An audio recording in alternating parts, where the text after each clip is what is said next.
2024년 3월 고2 모의고사 감각과 지각 지문 한번 시작해 볼게. 1문단 귀 안쪽에 위치하는 달팽이관은 림프액이 차 있는 달팽이 모양의 청각기관이다. 지금 달팽이관이 뭔지에 대해서 얘기하고 있는데 림프액이 차 있고 달팽이 모양을 하고 있고 청각기관이다. 이렇게 얘기하고 있어. 밑에 그림이 보이지? 여기 보면 될 것 같아. 요 달팽이 모양, 요거 얘기하는 거야. 요렇게 생겼고 요 안에 림프액이 차 있고 얘는 청각기관이라는 거야. 그림은 달팽이관의 횡단면을 확대한 것이다. 지금 어떻게 한 건 줄 알겠어? 방금 내가 노란색으로 이렇게 한 게 달팽이관인데 여기를 이렇게 잘라가지고 이렇게 보여주겠다는 거야, 얘들아. 알겠지? 달팽이관에는 관의 모양을 따라 기저막이라는 긴 막이 존재하며, 여기까지 볼게. 지금 얘를 이렇게 횡단면을 이렇게 잘라서 딱 보여줬더니 기저막이 보이잖아. 여기가 기저막 이렇게 되어 있어, 얘들아. 이게 긴 막이라고 되어 있거든. 근데 관의 모양을 따라서 긴 막이 있대. 그럼 지금 우리가 본 거는 그냥 이렇게 되어 있지만 사실 얘는 이 부분을 자른 거니까 생각을 해보면 요걸 따라서 그냥 긴 막, 기저막이 존재한다. 이렇게 생각하면 되겠지. 계속 읽어볼게. 기저막 위로는 털세포가 배열되어 있다. 방금 본 기저막 위에 이렇게 털세포가 있다라는 거야. 기저막과 털세포는, 이 두 개는 소리의 높낮이를 지각하는 데 있어서 중요한 역할을 한다. 결국에 이 기저막, 털세포의 역할은 소리의 높낮이를 지각하게 한다. 이렇게 생각하면 돼. 자, 여기까지 괜찮아? 여기 정리를 간단히 해볼 건데 어려운 건 없는 것 같고 이렇게 좀 적어볼게. 이 1문단에서 말하고자 하는 건 달팽이관에 대해서 얘기하고 있지. 달팽이관은 안에 일단 림프액이 차 있다. 요거 좀 기억해야 되고, 림프액이 달팽이관 안에 차 있다. 그리고 달팽이 모양이고 청각기관이다. 이렇게만 적어볼게. 그랬을 때 얘를 이렇게 이해하면 좋을 것 같아. 지금 기저막이랑 털세포 이 두 가지를 알려줬는데 우리가 이 그림처럼 한번 그려보면 좋을 것 같아. 어떻게 돼 있다는 거냐면 기저막이 이 달팽이관의 모양을 따라서 이런 식으로 돼 있다는 거거든. 이렇게 내가 지금 그리고 있는 건 기저막이라고 생각하면 돼. 아이고, 그림이 또 안 되네. 얘들아, 이렇게 지금 내가 그린 게 뭐라고? 요게 기저막이라고. 알겠지? 여기 지금 위에 있는 그림에서 나오는 요 부분, 요걸 이제 우리는 달팽이관의 모양을 따라서 그려본 거야. 그리고 기저막 위에 뭐가 있다고? 요렇게 털세포가 있다. 그냥 이렇게 이런 식으로 쭉 가면 돼. 기저막을 따라서 지금 내가 그린 건 뭐야, 얘들아? 털세포. 요렇게 됐어? 그냥 요렇게 생겼다는 걸 좀 인지하라고 내가 좀 그려봤고, 이 기저막과 털세포의 역할이 중요해. 이 역할이 뭐냐면 소리의 높낮이를 지각하게 해준다. 결론은 이거거든. 소리의 높낮이를 지각하게 해준다. 어떤 소리가 높고 어떤 소리가 낮은지 뭐에 의해서 지각할 수 있냐면 털세포와 기저막에 의해서 지각할 수 있다. 자, 여기 됐지? 자, 이 문단 볼게. 귀 바깥에서 생겨난 소리의 파동이, 자, 소리의 파동 여기를 좀 잘 잡아볼게. 귀 바깥에서 어떤 소리가 생길 거 아니야? 그럼 그 소리의 파동이 이제 우리 귀 속으로 들어와서 이동하는 거야. 달팽이관에 림프액으로 전달되면, 자, 소리의 파동이 이동하는 거야. 첫 번째 어디? 달팽이관 안에 들어오면 림프액이 차 있다 그랬잖아. 그래서 림프액으로 전달이 되면 기저막은 달팽이관의 모양을 따라 바깥쪽부터 진동하게 된다. 자, 두 번째, 기저막이 진동하게 된대. 소리의 파동이 림프액을 딱 들어가면은 기저막이 진동. 근데 바깥쪽부터 진동한다라는 건 좀 지극히 당연한 얘기겠지? 여기 이제 달팽이관 바깥쪽부터 진동을 하게 된다라는 거야. 소리가 그 바깥에서 들어오는 거니까. 자, 여기 됐어. 얘들아, 여기까지가 일단 이 소리의 파동의 이동에 대해서 얘기한 거야. 그 다음은 어떻게 돼 있냐면 이때 하면서 좀 상세 설명을 해주고 있는 거야. 즉, 기저막이 진동할 때 이렇게 되는 거거든. 자, 여기 잘 볼게. 기저막에서 최대로 진동하는 부위는, 기저막이 지금 진동한다고 했는데 그 기저막에서 최대로 진동하는 부위는 귀 바깥에서 발생한 파동의 주파수에 따라 다르다. 자, 여기가 중요하겠지. 최대 진동 부위는 어디에 따라 다르다고? 그 바깥에서 발생한 소리의 파동의 주파수에 따라 다르대. 주파수가 뭐예요? 각주 보면 돼. 파동이 주기 운동을 하는 횟수. 네. 파동이 1초 동안에 주기 운동을 하는 횟수를 주파수라고 하고, 헤르츠라는 거 좀 들어봤었지. 계속 보자. 기저막은 바깥쪽일수록 더 단단한 특성을 지니는데, 기저막은 바깥이 더 단단하구나. 단단한 부위일수록 높은 주파수의 파동에 크게 떨리기 때문이다. 정보 준 거 보여? 기저막의 바깥쪽, 그러니까 지금 우리 위에 있는 그림에서는 이게 바깥쪽인 거지. 이 바깥쪽 부분이 좀 더 단단하대.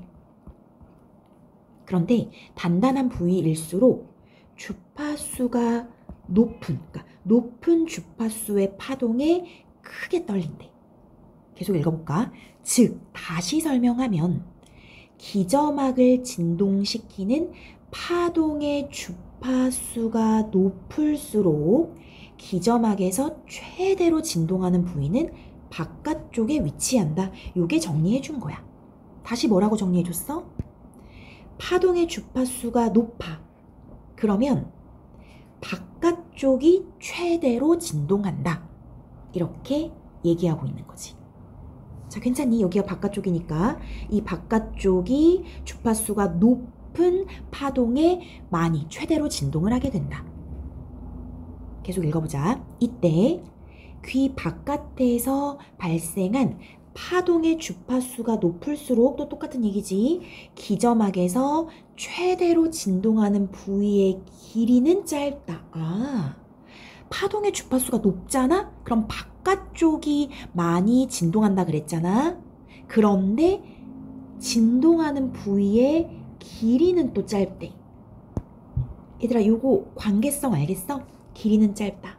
그래서 지금 내가 밑줄 친 부분 있지? 높은 주파수, 즉 파동의 주파수가 높다. 그러면 최대 진동 부위는 바깥쪽에 위치하고, 그랬을 때 최대 진동 부위의 길이 자체는 짧은 거야. 길이가 짧게, 대신 최대 진동하는 부위는 바깥쪽으로. 됐어? 얘들아, 그럼 여기까지 얘기해줬는데 이거를 반대로 한번 생각해볼까? 어떻게 생각할 수 있냐면, 바깥쪽일수록 단단하다고 했잖아. 그럼 안쪽이면은 좀 덜 단단하다는 얘기겠지. 덜 단단. 그럼 이 말은 뭐야?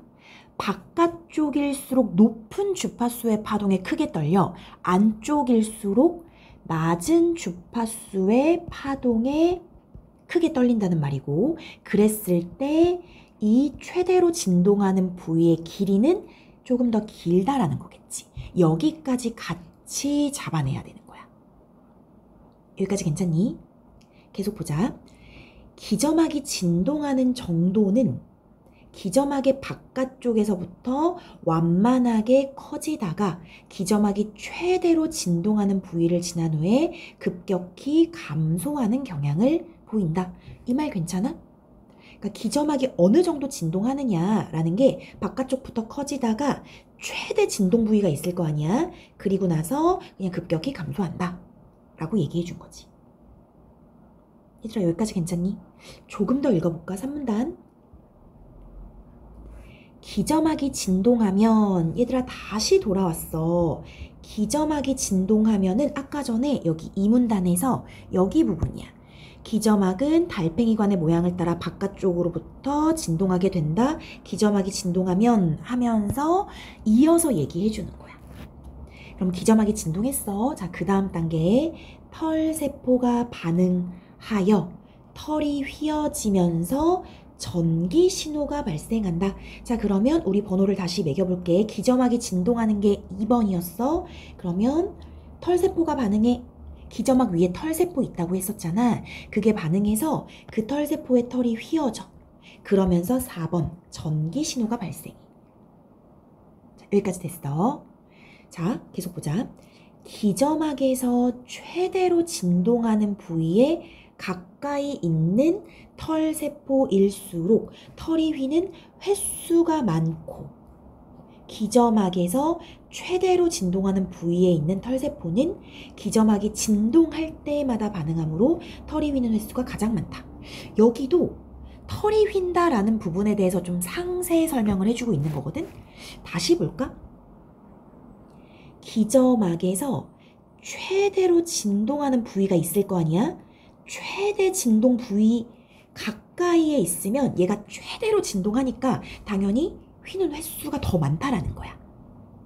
그리고 이 말은 다시 최대 진동 부위 자체에 있으면 털 휘는 횟수는 가장 많을 수밖에 없어. 왜냐면 최대, 만약에 이 부분이 기점막에서 최대로 진동하는 부위야. 여기가 엄청 진동을 많이 해. 그럼 여기 있는 털세포에 휘어지는 횟수는 가장 많다는 거야. 따라서 털세포마다 민감하게 반응하는 주파수가 다 다르다 라고 얘기하는 거야. 이 말 이해되겠어? 지금 털세포가 여기 이렇게 여러 군데 있잖아. 이게 털세포잖아. 노란색으로 내가 지금 해주고 있는 게 털세포잖아. 이 털세포마다 민감하게 반응하는 주파수가 다를 수밖에 없는 이유는 이 기점막이 최대로 진동하는 부위가 주파수마다 다 다르잖아. 그래서 그런 거야. 됐지? 결국 결론이래.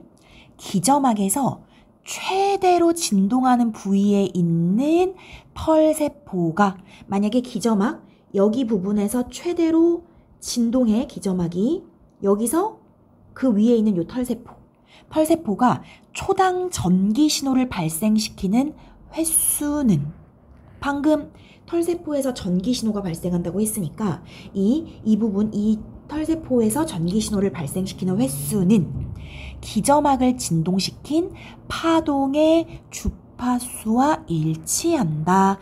여기서 중요한 정보를 준 거야. 전기 신호를 발생시키는 횟수가 파동의 주파수랑 똑같다. 이렇게.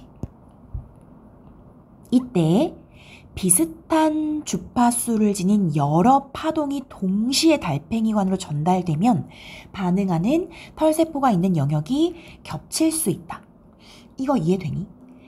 비슷한 주파수를 지닌 여러 파동, 예를 들어서 지금 파동으로 인해서 기점막이 진동해서 털세포가 휘고 전기신호가 발생하는 건데, 지금 파동 자체가 여러 파동, A 파동, B 파동, C 파동 이런 식으로 전달이 됐다고 생각해봐.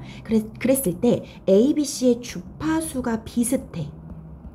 주파수가 거의 비슷하면 그 부위의 기점막이 떨릴 거 아니야. A, B, C 이런 식으로 떨리니까 반응하는 털세포 영역이 겹칠 수가 있다는 거야. 이해됐어? 자, 여기까지 다시 정리를 해볼게. 이렇게 정리하면 좋을 것 같아. 이게 지금 일단 우리의 귀 바깥에서 소리가 들렸어. 그 소리의 파동이 귀 속으로 지금 전달되는 경로에 대해서 얘기를 하는 거거든. 소리의 파동이 어디로 가냐면 첫 번째 달팽이관의 림프액으로 가는 거야. 소리의 파동이 어디로 간다고? 달팽이관의 림프액으로 가. 그럼 두 번째 어떻게 된다 그랬지?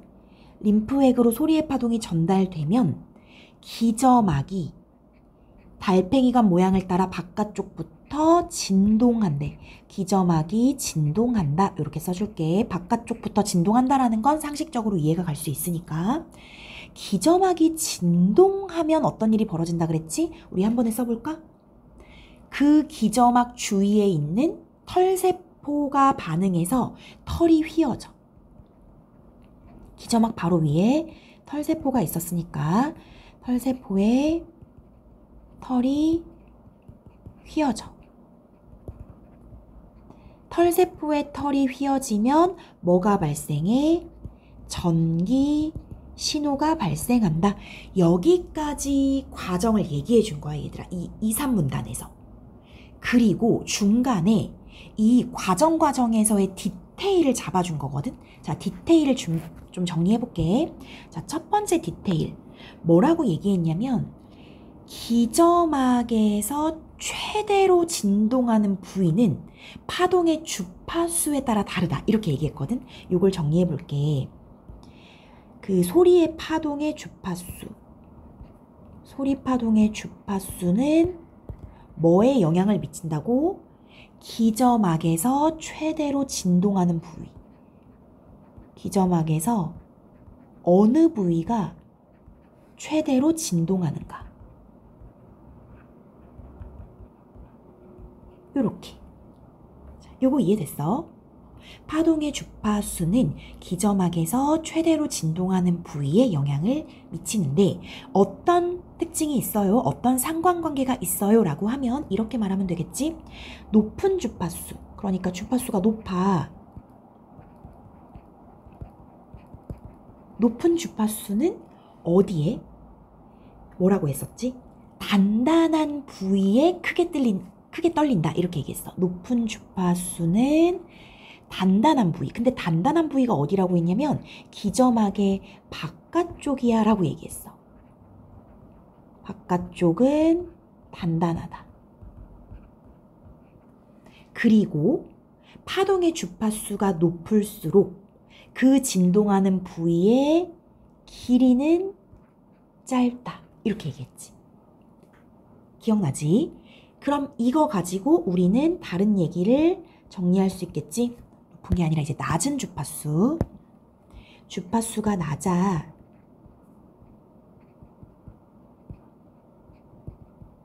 낮은 주파수는 상대적으로 이제 안쪽 기저막을 최대로 진동하게 할 텐데 얘는 좀 덜 단단하겠지.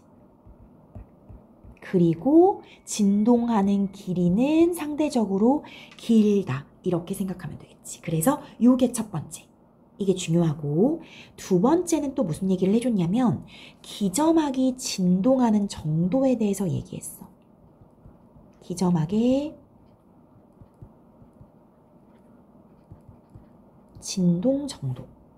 뭐라고 했냐면 기저막의 바깥쪽부터 완만하게 커지다가 기저막이 최대로 진동하는 부위를 지난 후 급격히 감소한다. 이렇게 좀 적어주면 좋지 않을까? 지금 내가 이건 어딜 적은 거냐면 이 문단에서 마지막 문장 있지? 여기 이 문단에서 마지막 문장을 이렇게 그냥 표시한 거니까 참고하고 그리고 3번으로 갈게. 그 다음 또 어떤 디테일을 잡아줬냐면 기저막에서 최대로 진동하는 부위 적어볼게. 기저막에서 최대로 진동하는 부위에 있는 털세포. 그 부위에 있는 털세포가 털 휘는 횟수가 가장 많다. 털 휘는 횟수가 가장 많다. 요것도 이해 가능하지? 최대로 진동하니까 털도 많이 휘는 거야. 가장 영향을 많이 받을 테니까. 그래서 요걸 얘기해줬고 그리고 결국에 얘기한 게 4번으로 정리해볼게. 이 기저막에서 최대로 진동하는 부위의 털세포가 발생시키는 전기신호 횟수. 이건 짧게 쓸 수가 없어서 나 그냥 주절주절 좀 써볼게. 적어보자. 기저막에서 최대로 진동하는 부위의 털세포가 초당 전기 신호를 발생시키는 횟수가 가장 많을 거 아니야. 아까 그랬지. 바로 3번에서 기저막에서 최대로 진동하는 부위의 털세포가 털을 가장 많이 휘어. 그랬을 때 얼마나 몇 회나 전기 신호를 발생시키니? 라고 했을 때 초당을 적어주면 더 좋을 것 같긴 하다. 이 횟수는 뭐와 같다? 그 소리의 파동의 소리 파동의 주파수와 일치한다. 라고 얘기했어. 됐지? 그리고 하나 마지막으로 더 얘기해주면, 만약에 주파수가 좀 비슷해. 주파수가 뭐 A야, 뭐 60Hz 뭐 이런 거 있잖아. 그리고 뭐 62Hz, 65Hz 이런 식으로 비슷한 애가 이렇게 귀 속으로 들어갔어. 그러면 그 기저막이 진동하는 부위가 겹치잖아? 그러니까 털세포의 그 영역도 겹친다는 거야. 휘는 털세포, 그러니까 전기신호를 발생시키는 털세포의 영역이 겹친다. 여기까지 괜찮아? 요렇게 정리하면 될 것 같아. 됐니? 요 지문이 약간 어렵다고 느낄 수 있는 게 과정을 1, 2, 3, 4 이렇게 바로 얘기를 안 해줘. 어떻게 얘기해 주냐면 이렇게 얘기하거든. 이 문단에서 달팽이관 림프획으로 전달돼. 그럼 기저막이 진동해. 하고 이 1번, 2번에서 있을 수 있는 이야기를 디테일을 좀 해줘. 그러다가 기저막이 진동하면 털이 휘어지고 전기신호가 발생해. 털이 휘어지고 전기신호 발생해 하면서 이 부분에서 있을 수 있는 디테일을 또 얘기해 주는 거야. 여기를 연결시켜야 글이 좀 잘 읽히는데 한 번씩 끊어간단 말이야, 이렇게. 그래서 좀 어렵게 느껴질 것 같아. 그런데 여기는 그냥 디테일인 거구나. 이 부분은 디테일을 잡은 거구나 라고 생각하고 순서를 잘 연결시키면 그래도 글을 읽을만 하거든. 여기까지 됐지? 이게 끝이 아니겠지? 계속 볼게. 4문단 봐봐. 4문단. 전기 신호는 또 이렇게 이어지는 거야. 앞에서 전기 신호를 발생시킨다까지 했었잖아. 근데 그 전기 신호는 신경 전달 물질이 털 세포에서 방출되도록 만들어. 그럼 전기 신호가 생기면 뭐가 방출된다? 신경 전달 물질이 방출된다. 어디서? 털 세포에서 신경 전달 물질이 방출돼서 해당 털 세포와 연접한 신경섬유를 흥분시킨다. 해당 털 세포랑 이렇게 가까이 있는, 연접해 있는 신경섬유를 흥분시켜. 이게 6번째야. 됐어? 개별 신경섬유가 초당 흥분하는 횟수는, 자, 이건 뭐냐면 이 신경섬유를 흥분시키잖아? 흥분시켰을 때 그 개별 신경섬유가 초당 어느 정도 흥분하는가? 그 횟수는 귀 바깥에서 발생한 파동의 주파수의 일정 수준까지만 대응되는데 이는 개별 신경섬유가 초당 흥분할 수 있는 최대치가 제한되어 있기 때문이다. 요 말 이해되니? 여기도 지금 좀 디테일을 잡아준 건데 얘들아 요거 한번 다시 볼게. 앞에서 뭐라고 했냐면 털세포의 털이 휘어진다 그랬거든. 그치? 그랬을 때 털세포의 털이 휘어지고 나서 전기 신호를 발생시킨다고 했잖아. 그랬을 때 이 털세포가 전기 신호를 발생시키는 횟수는 주파수랑 일치한다 그랬어. 요게 좀 헷갈리지 말아야 돼. 다시. 전기 신호를 발생시키는 횟수 자체는 주파수랑 일치하거든. 그런데 가보자. 그런데 그 전기 신호가 신경 전달 물질을 발생시켜서 신경섬유를 흥분시키거든. 이랬을 때 신경섬유가 초당 흥분하는 횟수는 주파수의 일정 수준까지만 대응된대. 그러니까 주파수만큼 흥분하진 못한다는 거야. 왜냐면 최대치가 제한되어 있기 때문에. 두 개 차이점 알겠어? 예를 들어서 60Hz였어. 60Hz였으면은 그 털세포가 전기 신호를 발생시키는 횟수, 전기 신호를 발생시키는 횟수는 60 이렇게 주파수랑 일치하지만 얘가 신경섬유가 초당 흥분하는 횟수, 그러니까 신경섬유가 흥분하는 횟수는 60까지 못 올 수도 있다라는 거야. 주파수의 일정 수준까지만 대응된다. 이렇게 얘기하는 거여서 이 두 개 차이점을 좀 잡았으면 좋겠어. 계속 읽어볼게. 오문단. 신경섬유의 흥분으로 생겨난 신경신호는, 얘들아, 신경신호가 생겨났어. 뭐에 의해서? 신경섬유의 흥분에 의해서. 알겠지? 그랬을 때 이제는 신경신호가 어떻게 되는지를 봐야 되는 거거든? 신경신호가 어디를 이동하는지 이제 그것으로 다시 좀 초점을 맞출 거야. 신경신호는 신경섬유를 따라 이동하며 누가? 신경신호가 신경섬유를 따라 이동하며 중뇌를 거쳐 대뇌의 1차 청각 피질에 전달되어 처리된다. 무엇이? 신경신호가. 자, 이해됐어? 자, 여기 다시 봐야 돼. 이 오문단부터는 신경섬유가 흥분해서 신경신호를 발생시켰고, 이 신경신호가 신경섬유 따라서 중뇌 따라서 대뇌로 가는데 대뇌의 1차 청각 피질이라는 곳에 신경신호가 전달돼서 이제 처리되는 거야. 됐니? 계속 볼게. 1차 청각 피질은 얼굴 쪽에서 뒤통수 쪽으로 이어진 띠 형태로 생겼는데, 이제 1차 청각 피질에 대해서 얘기하는 거거든? 요거 이해되니?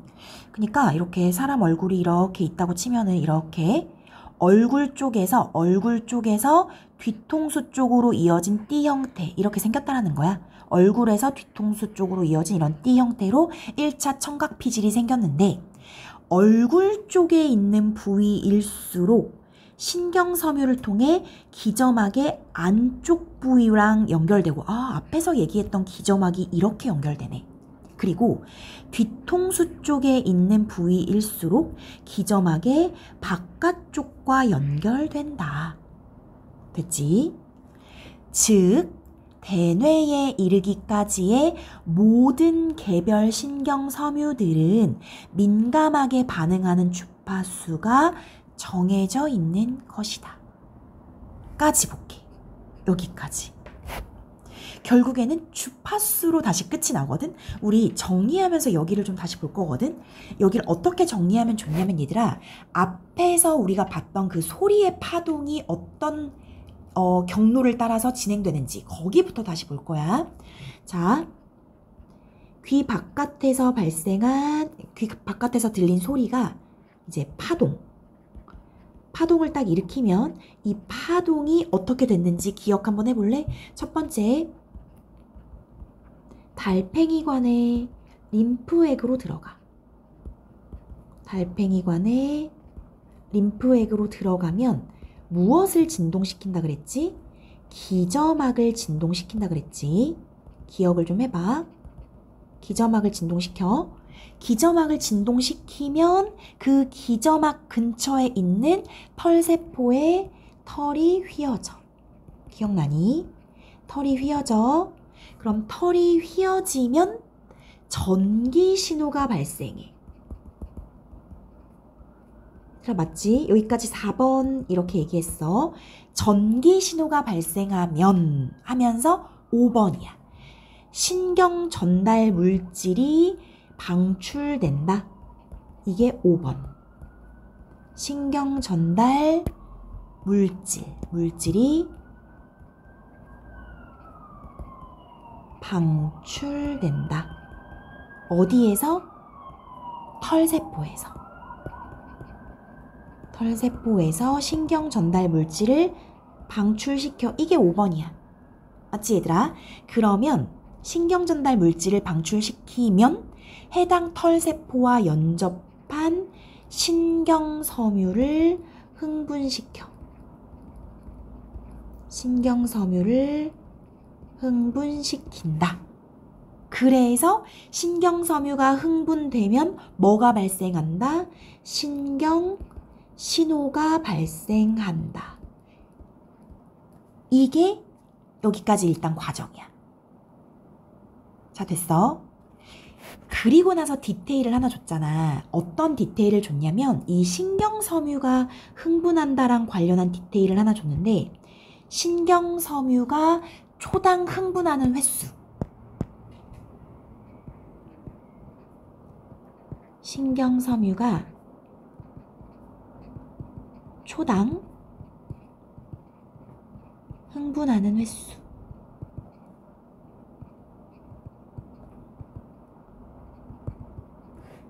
어디에 대응된다고?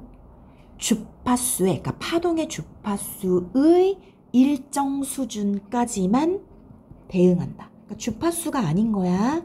주파수의 일정 수준까지. 왜냐면 최대치는 제한되어 있기 때문에. 이렇게 생각하면 돼. 자, 됐어? 이거 하면서 내가 뭐랑 대조해서 주의하라 그랬지? 전기 신호를 발생시키는 횟수. 전기 신호를 발생시키는 횟수는 뭐에 대응한다고?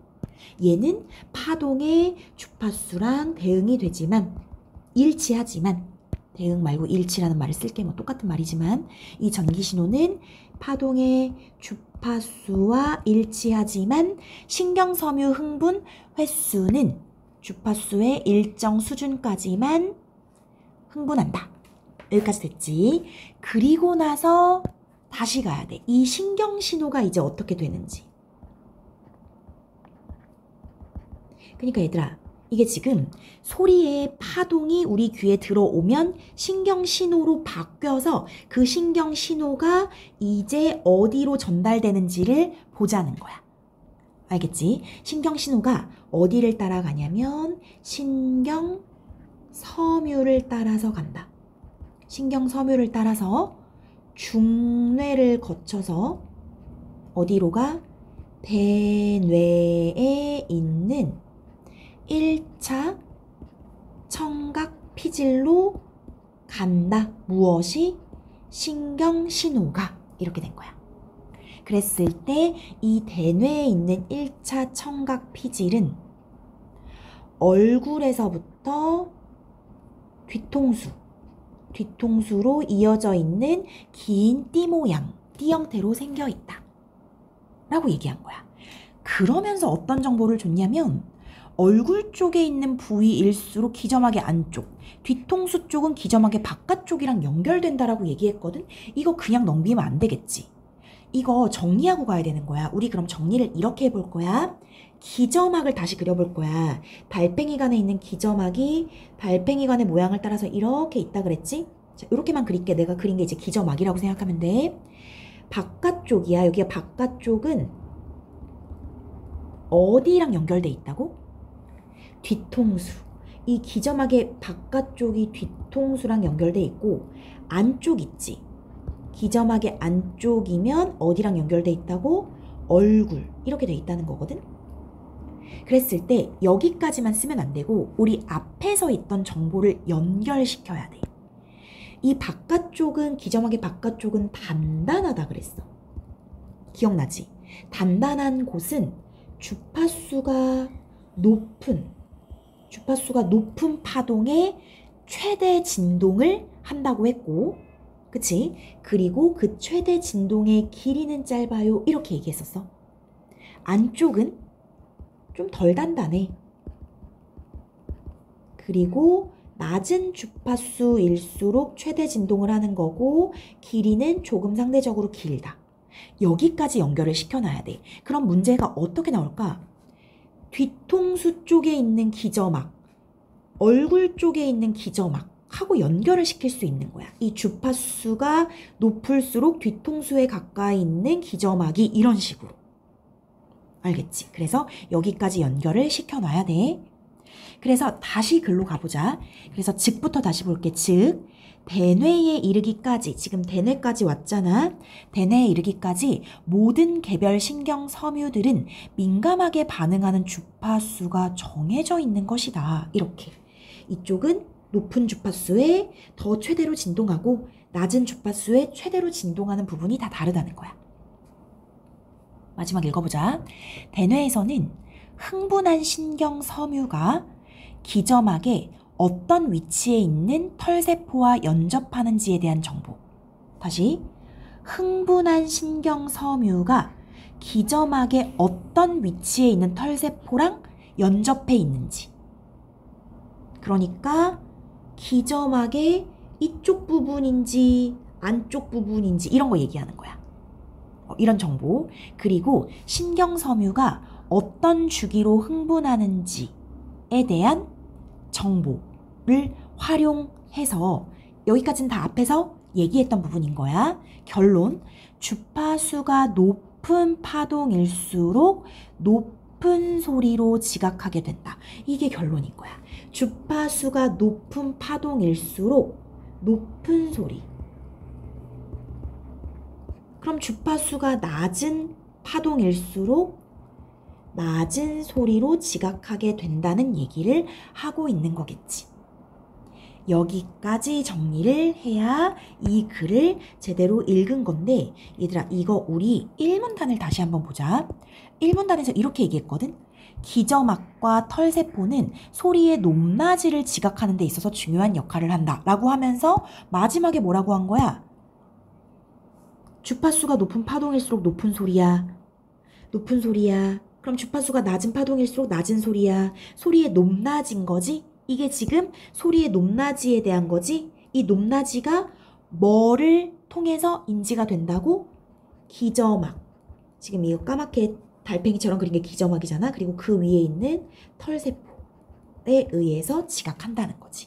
그럼 글이 완성되는 거야. 이해됐어? 이렇게 공부하면 돼. 이 지문. 지문이 좀 처음 보면은 잘 독해가 안 되고 까다롭게 느껴지거든. 근데 요렇게 순서 잡아가면서 끊어가면서 글을 읽으면 좀 더 이해가 될 거야. 자, 그럼 문제 풀어볼게. 얘들아, 문제 16번 볼게. 윗글의 내용과 일치하지 않는 것은? 달팽이관으로 전달된 파동은 기저막을 바깥쪽부터 진동시킨다. 우리 이거 찾아볼까? 기억나지? 지금 이렇게 5문단까지 있을 때 귀 바깥에서 생겨난 소리의 파동이 전달되면 기저막은 바깥쪽부터 진동하게 된다. 하고 지금 내가 이 문단에서 찾아줬지. 여기 보면 되고. 2번.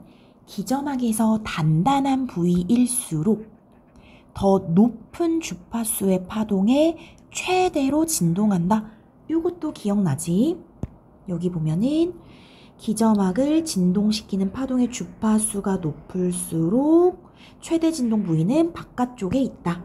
하고 이 문단에서 찾을 수 있고, 파동의 주파수가 낮을수록 기저막에서 최대로 진동하는 부위의 길이가 길다. 이건 살짝 뒤집어서 낸 거야. 뭐라고 했었냐면은 주파수가 높을수록 최대 진동 부위의 길이는 짧다라고 했었잖아. 그러니까 주파수가 낮으면 길이는 길다 하고 역으로 추론해라 라는 얘기고, 4번. 중뇌와 대뇌를 연결하는 개별 신경 섬유들은 민감하게 반응하는 주파수가 정해져 있다. 자, 요것도 기억나? 이게 지금 이렇게 얘기했어. 대뇌에 이르기까지에, 그러니까 대뇌에 이르기까지에이니까 중뇌와 대뇌를 연결하는 게 되는 거야. 중뇌에서 대뇌로 가는 거니까. 모든 개별 신경 섬유들은 민감하게 반응하는 주파수가 정해져 있다. 이렇게 얘기했지. 5문단에 있어. 자, 5번. 1차 청각 피질에서 얼굴 부위에 가까운 부위일수록 높은 소리로 지각되는 신경신호를 처리한다. 뭐라고 했냐면 얼굴 부위에 가까울수록 기점막의 안쪽이랑 붙어있다 그랬지? 여기 얼굴 쪽에 연결되어 있는 부위일수록 기점막의 안쪽과 연결된다. 얘들아, 그럼 기점막의 안쪽은 덜 단단했었잖아. 그치? 덜 단단해서 주파수가 낮은 부위에 최대 진동을 하지. 주파수가 낮다라는 얘기는 뭐야? 낮은 소리인 거지. 높은 소리라고 했으니까 틀린 게 되겠지. 그래서 5번 이렇게 문제 나온다는 거거든. 그래서 5번 선지 좀 잘 보면 될 것 같아. 자, 17번 털세포에 대한 설명으로 가장 적절한 것은. 얘들아, 17번 문제 중요하거든. 선지를 다 잘 봐야 돼. 봐봐. 전기 신호를 발생시켜 털을 휘게 만든다. 이 말을 그냥 읽으면 맞아 보인단 말이야. 왜냐면 전기 신호도 발생시킨다고 했고 털도 휜다고 했고 했으니까 맞다고 생각할 수 있지만 절대 그러면 안 된다. 과정을 볼래? 과정이 어땠어? 소리의 파동이 전달되면 기저막이 진동해. 기저막이 진동. 그리고 나서 어떻게 된다 그랬지? 기저막이 진동하면 털세포가 반응해서 털이 휘어져. 그리고 전기 신호가 발생해. 이렇게 됐거든. 털이 휘어져서 전기 신호가 발생한다고 했는데 전기 신호를 발생시켜서 털을 휘게 만든다? 거꾸로 했어. 순서 바꾼 거야. 그래서 틀린 것. 됐지? 그 다음 2번. 연접한 신경섬유를 신경신호를 통해 흥분시킨다. 이것도 좀 잘 봐야 돼. 얘들아, 계속 가볼게. 전기신호가 발생하면 전기신호는 신경전달 물질이 방출되도록 만들어. 그래서 해당 털세포와 연접한 신경섬유를 흥분시킨다. 이렇게 말했거든. 근데 뭐라고 했냐면 연접한 신경섬유를 신경신호를 통해 흥분시킨다? 아직 신경신호가 안 나왔어. 5문단까지 읽었으면 좋았겠다. 신경섬유의 흥분으로 생겨난 신경신호는 하면서 신경섬유가 흥분해야 신경신호가 생기는 거거든? 근데 신경섬유를 신경신호를 통해 흥분시킨다. 신경신호 아직 안 나왔는데 빠져야 되겠지. 그래서 틀린 거야. 이해됐어? 뭐가 중요한 건지 알겠지? 그 다음 3번. 털이 빠르게 휘어질수록 기저막을 많이 진동시킨다. 빠르게? 이상하지 않아? 털이 빨리 휘냐 느리게 휘냐가 아니라 뭐랑 관련이 있었냐면 횟수에 대해서만 얘기한 거예요. 횟수. 그래서 빠르다 느리다 속도에 대해서는 얘기한 적이 없다. 4번. 신경신호를 발생시키는 신경전달 물질을 방출한다. 잘 봐. 털세포가 신경전달 물질을 방출한다. 어디 있었더라? 신경전달 물질. 여기 있다. 전기신호는 신경전달 물질을 방출시키는데 그것이 결국에 신경신호를 발생시키는 거야. 이 선지 어떻게 구성된 건지 알겠어? 털세포가 신경전달 물질이 방출되잖아. 그치? 털세포에서 신경전달 물질을 방출하는데 그로 인해서 결국 신경섬유가 흥분돼서 신경신호가 발생하니까 신경신호를 발생시키는 이라고 하면 맞는 거겠지. 그래서 4번 선지가 맞는 것. 5번 보자. 민감하게 반응하는 주파수가 파동이 전달될 때마다 변한다? 털세포가 주파수가 변하는 거였나? 민감하게 반응하는 주파수가 파동에 따라 변하는 게 아니라 주파수가 높은 주파수냐 낮은 주파수냐 하고 정해져 있는 거지 변하는 게 아니다 라고 생각하면 돼. 그래서 4번. 이 답인데 17번 문제 중요해 얘들아. 이 내신 공부할 때 중요하다는 거야. 선지가 이런 식으로 헷갈리게 나올 수 있기 때문에 선지를 어떤 식으로 정답 선지, 오답 선지를 만드는지 공부하기에 좋은 선지니까 정확히 꼭 판단해주고 순서를 정확히 알 것. 됐지? 자, 그 다음 18번. 18번은 지금 기억에 대한 이유를 추론하랬는데 기억을 읽고 갈게. 기억이 뭐라고 돼 있냐면 기점막에서 최대로 진동하는 부위에 있는 털세포가 초당 전기 신호를 발생시키는 횟수는 기점막을 진동시킨 파동의 주파수랑 일치한다. 다시 이거야. 털세포가 초당 전기 신호를 발생시키는 횟수는 파동의 주파수랑 일치한다. 이 부분이었어. 자, 이것에 대해서 바르게 말한 것. 자, 1번. 기점막에서 최대로 진동하는 부위가 초당 떨리는 횟수는 기점막을 진동시킨 파동의 주파수와 같다. 얘들아, 이 말 맞는 말 아니니? 그치? 요거 맞는 말이야. 다시 봐봐. 기점막에서 최대로 진동하는 부위가 초당 떨리는 횟수가 있을 거 아니야? 그 말은 그 최대로 진동하는 부위에 있는 털세포가 초당 전기 신호를 발생시키는 횟수. 요거랑 똑같은 거야. 그것은 결국 파동의 주파수와 같기 때문이다. 해서 1번이 정확히 맞는 거지. 이해됐어? 이게 되게 비슷한 말이거든? 살짝만 바꾼 거야. 그래서 1번이 답이고 나머지 선지 확인할게. 2번, 개별 신경섬유가 초당 흥분하는 횟수는 달팽이관으로 동시에 전달된 다른 파동에 의해서 제한된다. 이런 말 없었어. 3번, 기점막이 진동하는 정도는 신경섬유가 초당 흥분할 수 있는 최대치에 따라서 결정된다. 신경섬유가 초당 흥분할 수 있는 최대치에 따라서 결정되는 것이 아니라 그냥 파동의 주파수에 의해서 결정되는 거야. 알겠지? 그래서 틀린 것. 4번, 신경섬유가 어떤 주기로 흥분하는지에 대한 정보가 기점막으로 전달된다? 이게 기점막으로 전달되는 건가? 신경섬유가 어떤 주기로 흥분하는지에 대한 정보는 대뇌로 전달된다라고 마지막 문단에 있었거든. 그래서 기점막 전달 아니고. 5번, 림프액으로 전달된 파동의 주파수는 달팽이관에서 처리하기 어렵기 때문이다. 지금 다 달팽이관에서 처리하고 있었는걸. 지금 달팽이관에서 처리해서 어떤 주파수로 인식하는지, 그래서 높게 인식하는지 이런 거에 대해서 얘기했는데, 그래서 틀렸어. 1번 해주면 되고. 19번 볼게. 어렵지. 19번 문제 매우 어렵고 다 잘 풀었는데 이제 19번이 도대체 이해가 안 된다, 이렇게 말하는 친구도 정말 많았던 문제였거든. 자, 중요하니까 잘 보자. 이 지문을 내신에서 이제 선생님께서 변형해서 내신다고 하면 이 보기를 내실 수밖에 없을 것 같아. 한번 같이 볼게. 파동에 의해 털세포가 이미 반응하고 있을 때, 잘 봐.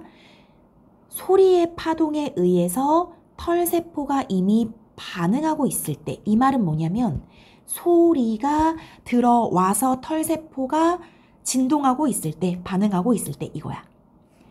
같은 털세포를 반응시키는 새로운 파동이 전달되면, 그러니까 새로운 소리가 전달이 됐는데 이 소리는 같은 털세포를 반응시켜. 그러니까 뭐가 같은 거야? 주파수가 비슷한 거야. 주파수가 똑같은 혹은 비슷한 새로운 파동이 전달되면 반응하는 털세포의 영역이 겹친다. 여기까지 인정되지. 그치? 그러니까 이미 소리가 들어와서 털세포가 반응을 하고 있는데 그 똑같은 주파수의 파동이 또 들어온 거야? 그럼 그 털세포가 반응하는 부위가 겹쳐버리는 거야. 그래서 나중에 전달된 파동을 소리로 지각하지 못하는 현상이 발생할 수 있는데 이것을 차폐현상이라고 한다. 자, 차폐현상의 정의 다시 볼게. 나중에 전달된 파동을 소리로 지각하지 못하는 현상인 거야. 왜? 비슷한 주파수의 파동이 전달됐기 때문이야. 이해됐지? 차폐 현상을 확인하기 위해서 먼저 0에서 800Hz 사이의 파동들이 지각되기 위한 최소 수준을 데시벨 단위로 측정하였다. 먼저 첫 번째로 뭘 했다는 거냐면, 지금 여기 가로축 보면은 주파수잖아. 주파수 100, 200, 300, 400 해서 800Hz까지 0부터 시작이네. 이 파동들이 지각 지각되기 위한 이 파동들을 우리가 지각하기 위한 최소 수준을 데시벨 단위로 지금 Y축 보니까 데시벨이잖아. 측정을 딱 했어. 그 다음에 A 주파수의 파동이 전달된 상태에서 그러니까 어떤 주파수의 파동이 전달된 상태에서 각 파동들이 지각되기 위한 최소 수준을 다시 측정하였다라고 했어. 여기를 좀 잘 이해해야 되거든. 이 말이 뭐냐면 이미 A 주파수의 파동이 전달이 됐어. 그럼 지금 털세포가 반응을 하고 있겠지. 털세포가 반응하고 있어. 그랬을 때 그 다음 파동이 들어왔을 때 이 파동이 지각되기 위한 최소 수준, 어느 정도 이상으론 들려야 지각이 된다라는 걸 측정한 거야. 그래서 다음 그래프는 첫 번째 측정 값에서 두 번째 측정 값이 얼마나 증가했는가를 나타낸 것이다. 그럼 결국에 이 그래프는 두 번째 측정 값이 얼마나 증가했는가? 즉, 각 파동들이 지각되기 위한 최소 수준이 얼마나 증가했는가? 여기가 포인트인 거야. 어느 소리가 들어온 상태에서 그 다음 소리가 어느 정도 있어야, 어느 정도 데시벨로 들려야 지각이 되는가를 나타낸 그래프이다 라는 말인 거지. 어렵지 얘들아? 그래서 그래프를 먼저 좀 볼게. 지금 이렇게 돼 있거든? 이걸 이렇게 해석해야 될 것 같아. 일단 주파수가 얘들아 여기 100 가까이 있는 100Hz 주파수는 측정값의 증가량이 0이야. 이 말은 뭐냐면 각 파동이 지각되기 위한 최소 수준 0. 즉 100Hz의 주파수는 아무런 측정값의 증가량이 없어도 들린다는 거야. 이해됐어? 그러니까 A 주파수의 파동이 전달된 상태에서 그냥 딱히 증가되지 않아도 그 다음 파동이 들려. 100Hz의 파동은 들려. 이 말은 여기를 해석을 이렇게 해야 돼. 이 부분은 차폐 현상이 일어나지 않는다. 이렇게 보는 거야. 이해됐어? 왜냐면 측정값의 증가량이 없으니까. 그냥 여기 100Hz의 파동은 이미 들린다. 이런 얘기야. 그럼 여기는 뭐야? 200Hz? 200Hz의 주파수는 10dB만큼 증가시켜야 들린다는 거야. 기존 파동에서 A 파동에서 10dB만큼 증가를 시켜야 그 다음이 들려. 이 얘기인 거야. 뭔지 알겠지? 300Hz에서는 30dB만큼 증가시켜야 들리고 400Hz에서는 60dB만큼 증가시켜야 들리고 이 말인 거야. 이해됐니? 그럼 이 말은 이렇게 올라갈수록 여기 지금 400Hz까지 여기서는 증가 안 시켜도 안 들려. 여기는 10만큼 증가시켜야 돼. 여기는 30만큼 증가시켜야 돼. 여기는 60만큼 증가시켜야 돼. 즉 차폐 현상이 더 커진다는 거지. 그러니까 잘 안 들린다는 거야. 잘 안 들리니까 증가를 많이 시켜야 들린다는 거지. 이해됐어? 그래프를 이렇게 이해하면 될 것 같아. 그러다가 주파수가 400Hz를 기점으로 해서 차폐 현상이 다시 다소 감소되는 경향이 보이는 거야. 자, 그럼 1번.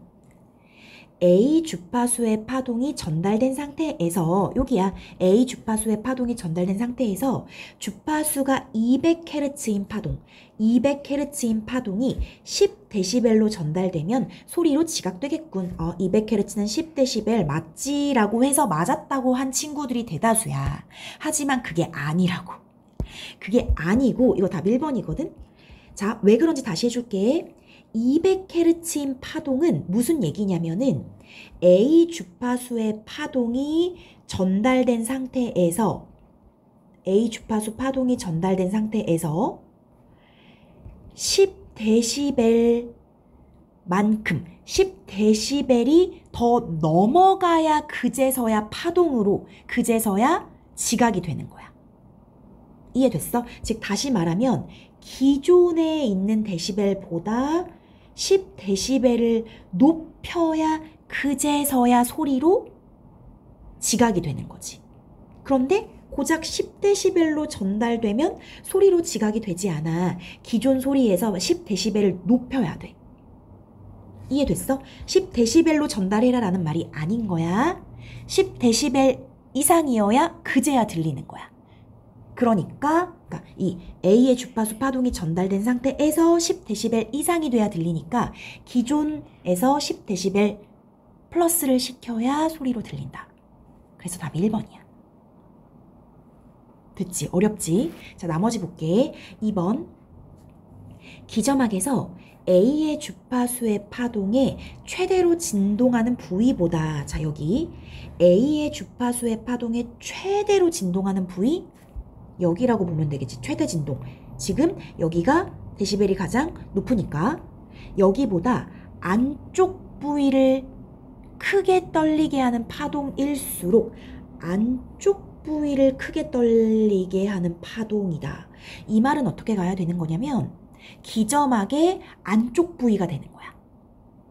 알겠지? 이 기저막에서 어떤 부위가 있는데 그것보다 안쪽 부위. 한마디로 그냥 기저막의 안쪽 부위인 거거든? 안쪽 부위면 낮은 주파수잖아. 안쪽 부위는 낮은 주파수가 크게 떨리게 하는 거잖아. 자, 여기보다 낮은 주파수는 이쪽이야. 300, 200, 100. 300, 200, 100 이쪽이야. 일수록 차폐 현상이 작게 나타나겠군. 자, 봐봐. 400Hz보다 300Hz가 차폐 현상이 낮아. 왜냐면 30데시벨만 높이면 되니까. 200Hz는 더 낮아. 10데시벨만 높이면 되니까. 100Hz는 애초에 차폐 현상이 없어. 즉 차폐 현상이 점점점 작게 일어난다 해서 만든 거야. 자, 됐어. 자, 3번. 그래프의 기울기가 정점을 기준으로 오른쪽으로 더 완만한 것은 그래프의 기울기가 정점을 기준으로 오른쪽으로 조금 더 완만하지? 여기는 가파르고 완만하고 이 얘기지. 그것은 기저막이 진동하는 수준이 최대치에 도달한 이후에 급격히 감소하는 것과 관련이 있겠군. 얘들아, 이 말 어디 나왔었더라? 기억이 날까?